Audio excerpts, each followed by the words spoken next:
Eto na ang mga impormasyong dapat alam nyo. Inaasahang tataas ang presyo ng mga produktong petrolyo ngayong linggo at kung magtutuloy-tuloy raw ito, hihirit daw ng dagdag pasahe ang isang grupo ng mga tsuper. Darito ang balitang dapat alam nyo, ate ni Julio Segovia.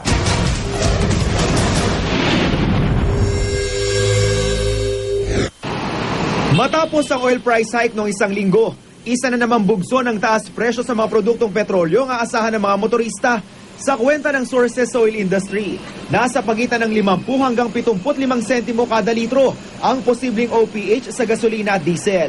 Ang kerosene, mula 35 hanggang 50 centavos naman ang maaaring taas presyo kada litro. Ngayon, magpapasko, kailangan natin ng budget yan. Kaya dapat mababa ang presyo ng gasolina. Yan ang ano dyan. Mas malaki pa yung tinatas kaysa binababa eh. Dapat permis na lang yung presyo kasi pag tumas apektado lahat eh. Ang grupong Pasang Mazda, inasahan na raw ang anilay serye na naman ng oil price hike. Kasunod ng kabuang higit 3 piso ring ibinaba sa diesel nung isang buwan. Ibabawiin na nila yan.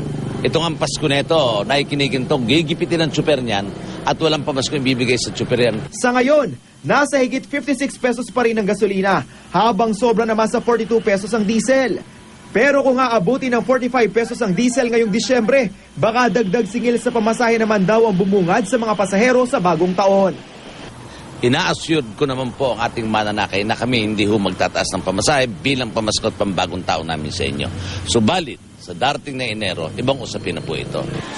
Nauna nang sinabi ng LTFRB na walang aasang dagdag singil sa pamasahe sa jeep hanggang matapos ang taong ito. Para sa unang balita, Julio Segovia reporting.